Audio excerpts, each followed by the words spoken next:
जब यमराज पर कि भोलेनाथ ने कृपा और नंदी को दे दिया ये कैसा वरदान। भोले की कृपा के लिए क्या देवी देवता तो क्या राक्षस। वह अपनी शरण में आए सभी श्रद्धालुओं पर न केवल कृपा करते हैं बल्कि उन्हें मनोवांछित फल भी प्रदान करते हैं। ऐसी ही एक कथा जुड़ी है मृत्यु के देवता यमराज से। जब उन्होंने भोलेनाथ को यूं ही बिना किसी वाहन के भ्रमण करते देखा तो उनके मन में एक इच्छा जागृत हुई। बस फिर क्या था, यमराज ने भगवान शंकर के समक्ष अपनी इच्छा प्रकट की और फिर क्या हुआ आइए इस वीडियो के जरिए विस्तारपूर्वक जानते हैं। पौराणिक कथाओं के अनुसार भगवान शिव बिना किसी वाहन के ही संपूर्ण संसार में विचरण करते थे। एक दिन जब वह जगत में विहार कर रहे थे तो यम ने उन्हें देखा। उनके मन में यह बात आई कि वह भोलेनाथ के वाहन बन जाएं। लेकिन यह इतना सहज नहीं था तो उन्होंने शिव को प्रसन्न करने के लिए कठिन तप किया। यम के तप से शिव शंभु प्रसन्न हुए और उन्होंने यम को बैल रूप में अपना वाहन बनाना स्वीकार किया। भोलेनाथ ने बैल रूप को इसलिए चुना क्योंकि बैल अत्यंत भोला होता है। उसके मन में किसी भी प्रकार का छल कपट नहीं होता। यही वजह है कि भोले बाबा ने बैल यानी कि नंदी को अपना वाहन नियुक्त किया। यही नहीं, शिव जी ने नंदी को अपना प्रधान सेनापति भी बनाया। कहा जाता है कि भगवान शिव की सेना नंदी बाबा के कहने पर ही चलती है। पौराणिक कथाओं के अनुसार पुरातन काल में एक शिलाद नाम के एक ऋषि हुए जो कि पूर्ण रूप से प्रभु की पूजा में लीन रहने लगे थे। ऐसे में परिवार के लोगों को उनके वंश की चिंता हुई।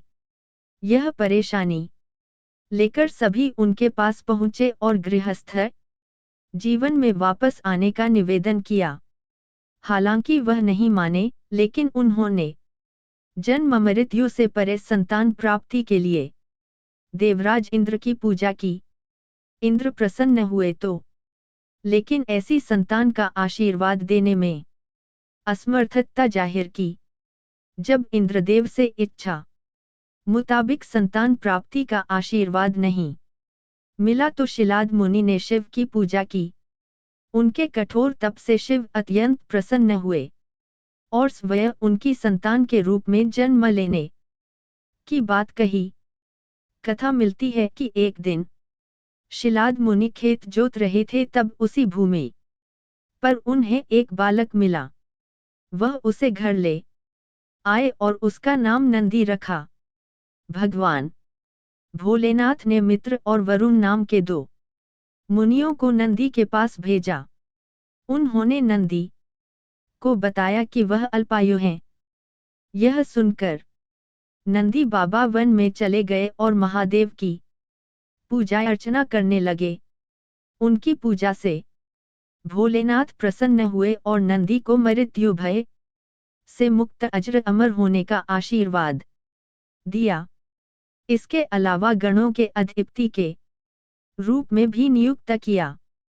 कथा मिलती है कि जब असुरों और देवताओं के बीच समुद्र मंथन चल रहा था और उसमें से विष निकला था तो उसे शिव ने धारण किया था। लेकिन विषपान के दौरान कुछ बूंदें जमीन पर गिर गई थीं और उन्हें नंदी ने अपनी जीभ से चाट लिया था। नंदी के इस भाव पर भोले अत्यंत प्रसन्न हुए। इसके बाद भगवान ने नंदी को अपने सबसे बड़े भक्त की उपाधि दी। साथ ही उन्होंने कहा कि जो शक्तियां उनकी हैं वह नंदी की भी हैं। भोलेनाथ की कृपा पाने को ज्ञान स्वरूप तप और विष की बूंदें को चाटने की पवित्रता नंदी बाबा की महिमा को और भी बढ़ा देती हैं। भोले बाबा ने नंदी को यह आशीर्वाद दिया था कि उनकी पूजा से पहले नंदी की पूजा की जाएगी। यही वजह है कि हर शिवालय में नंदी बाबा की मूर्ति जरूर होती है। यही नहीं, यह भी मान्यता है कि यदि आपको भोलेनाथ से कुछ मांगना है और आपने नंदी बाबा के कानों में सच्ची श्रद्धा, पवित्रता और अटूट निष्ठा से अपनी बात कह दी तो वह भोलेनाथ तक जरूर अर्जी पहुंचा देते हैं। यही नहीं, शिवजी भी मुराद पूरी कर देते हैं। आशा करती हूँ आपको यह वीडियो पसंद आई होगी। अगर आपको यह वीडियो पसंद आई हो तो हमारे चैनल को सब्सक्राइब करके बेल आइकन जरूर दबाएं। लाइक शेयर कमेंट करना न भूलें।